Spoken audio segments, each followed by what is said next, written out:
Guys, I need your help. You see, earlier this year, I acquired a new small and delicate family of ants living in a test tube. This cute family of fire ants was composed of a pregnant queen ant with some brood and workers that had hatched from that brood, caring for everyone.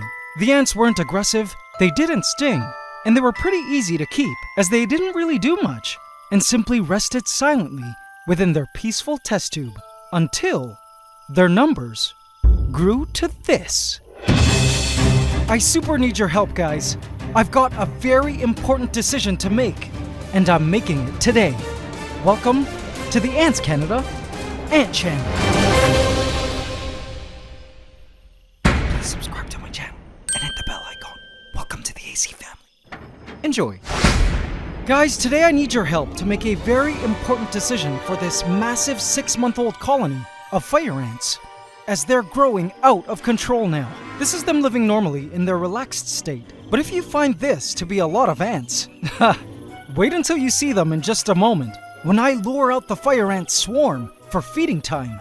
But guys, if you're wondering what all of this need for help is about, keep on watching until the end because I'll be explaining everything in detail, after which I'll be needing your opinions to help make a decision on something very important about the future of these ants we've raised together all these months. Okay? So let's get to it. I first wanted you guys to see for yourselves the sheer size of the Phoenix Empire today. Brace yourselves, guys. Let's feed them. Behold, today's fattened sacrificial cow, an adult Madagascar hissing cockroach. It's alive now, but I'm about to put it out of its misery by cutting it up with scissors. So I realize a lot of you are all for the bloodbath and carnage of a live feeding. And indeed, if you look carefully enough on this channel, you will find a few videos with live feedings, but I generally don't like to do it, because the killings can be long, slow, and excruciating to watch. So I simply pre-kill the prey and drop the bodies in. Check out this pit the ants made around their last meal. In a day, they've reduced what used to be a huge cockroach to just a few pieces of exoskeleton. They're about to do it again with this roach, which is now slaughtered and all chopped up, ready to be eaten. Okay guys, our fire ants are hungry. Get ready to see how big the colony is as they swarm up to the surface to feed on our freshly chopped up roach. Placing in the roach. Now let's watch. I'm not going to time-lapse this sequence so you guys can see the true speed at which the Phoenix Empire's feeding response happens. Workers in the immediate area discover the roach and pounce on it, stinging it and injecting a lethal cocktail of neurotoxins. The roach is still capable of movement due to the design of the roach's nervous system. You see, their brain is actually ganglia, agglomerations of nervous tissue running down the center of their body, which allow certain appendages to still move. But there is no way this roach is crawling anywhere now. Ants from the surrounding areas have already been informed of the roach, and we're busy passing on the message to all surrounding ants by laying down pheromones from glands in their body, which cause a domino effect type social media-esque viral message, spreading to all areas of the nest, like millions of ants retweeting some trending post about food that has arrived. See how the ants are all rushing in now? The fire ant swarm has begun. Man, look at all those ants!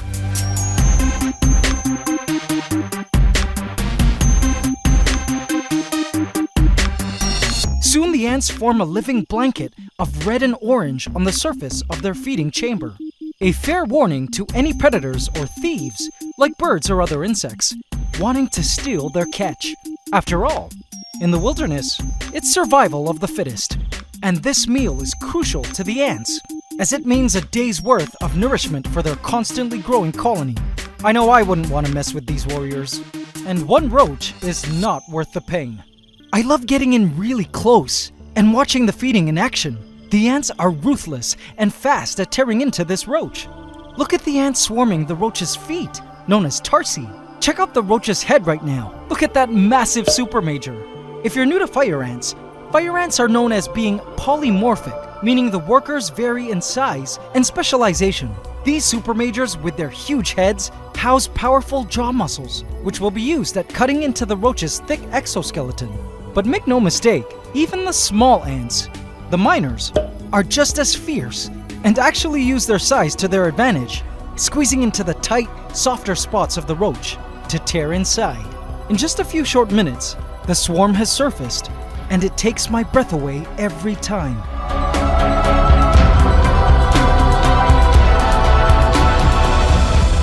Now sometimes when I feed, I don't chop up the roach enough, and it struggles a bit more, which brings even more of a furious swarm to the surface. Today's swarm, though not the craziest it can get, is still quite impressive, wouldn't you think?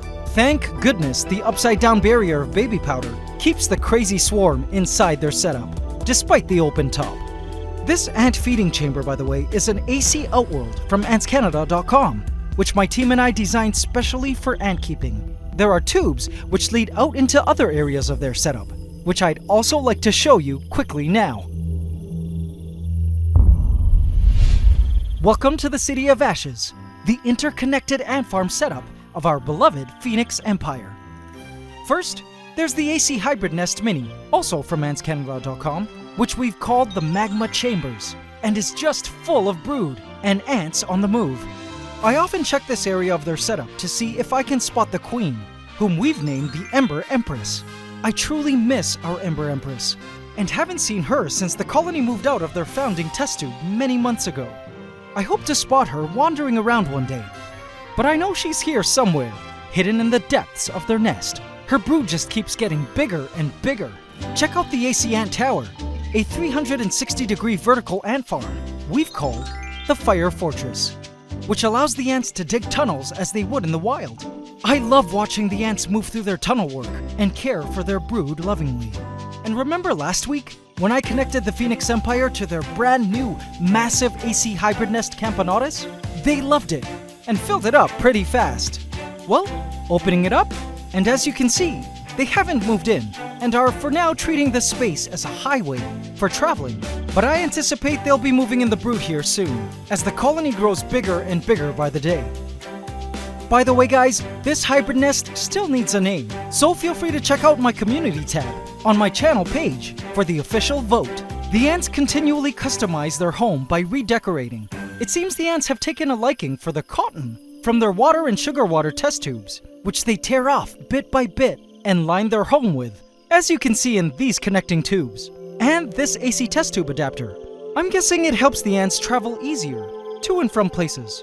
Perhaps they prefer the texture, who knows? The ants truly have an interesting mind of their own, and I respect that. They have a system going and operate by instinct in such a way to maximize their growth as a colony. They're built to be eating, growing, digging, and defending machines. Which brings me now, AC family, to where I need your help. So I've been contemplating when the right time would be to introduce the colony to their first terrarium. If you've been following this channel for a while, you may recall my previous fire ant colony, the Fire Nation, which finally died after several years with me. They were also raised from just a test tube, eventually moving into a setup like the Phoenix Empires, and then finally moving into a huge Amazon River paludarium known as the Selva de Fuego. The Fire Nation absolutely thrived in this paludarium, and my hopes is to eventually have the Phoenix Empire inherit these territories, formerly occupied by their predecessors. But here's the thing, though the Phoenix Empire is big enough to move into the Selva de Fuego now, the Fire Nation was much larger than the Phoenix Empire's current size when they first moved in to the Selva de Fuego. Also, one thing I've missed and know I'll eventually miss is seeing the action inside the nest. You see, once the Phoenix Empire moves into the Selva de Fuego, we can pretty much forfeit any and all opportunity to see action inside the nest, including brood rooms and any chance of seeing the queen again. Any action we get to see in film afterwards will be limited to just hunting and feeding action, any action we see on the water surface, and the seasonal nuptial flights. On the other hand, it would be a totally new and exciting experience for our Phoenix Empire to be able to live with massive plants, travel on a moving river of water, and have all the digging space they need. The Selva de Fuego is even outfitted with its own automatic rain shower. So my question to you guys is, when should we officially move the Phoenix Empire into the Selva de Fuego? Should we do it now, or should we wait for a later date, when the colony is larger? Anyone out there still want to see the queen again? Or are you itching to see the fire ants live in a naturalistic kingdom? Sadly, YouTube has discontinued the use of voting polls in the info cards. So to cast your votes, in the comments section, I have posted and hearted 3 comments. Move them now, move them later, and keep them in ant farms and expand as needed. To cast your vote, look for the comment corresponding with your choice and hit the like button on that comment. And feel free to also leave a reason for your vote of choice. The cool part about this voting system is you can vote for more than one option if you can't decide on just one option. I can't wait to see what you guys think. I personally am divided, but I'm leaning more towards moving them into the Selva de Fuego in a few months. I, for one, would still like to see the Queen again, our beautiful Ember Empress, at least just once more. I also feel the Selva de Fuego will always be there whenever we're ready to move the ants in. Plus, the bigger the colony, the better we'll be able to see them once they've moved in. I don't know, that's just what I think. But as I've always said, I love that it feels like that we're raising these ants together. I wanted to take this opportunity to thank you guys for always watching and discovering new things with me as the ant colonies of the ant room grow bigger, more complex, and ultimately more magnificent. Perhaps that rise to becoming the most powerful colony in the history of our Antiverse and this channel may come sooner than we think. Together, the fate of these fire ants are in our collective hands. Thank you for watching and supporting the ants. It's Ant Love forever.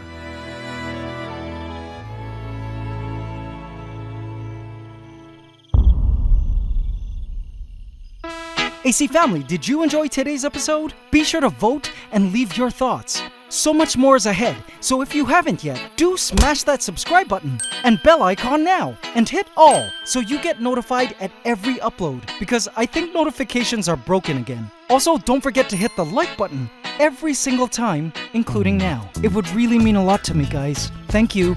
AC in our colony, I have left a hidden cookie for you here if you would like to watch extended play scenes of the fire ants devouring their roach meal. It's so intriguing.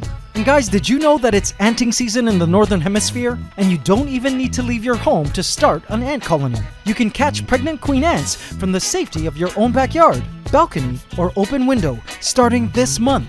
Be sure to visit AntsCanada.com for all your ant keeping and collecting gear shipped to you in a special package from our ant-loving facility in the USA, so you can get the most out of your ant keeping experience. We ship worldwide and also offer full email support if you need our help. We also have a helpful forum and ant colony trading marketplace on the site. Visit AntsCanada.com today. And now it's time for the AC question of the week.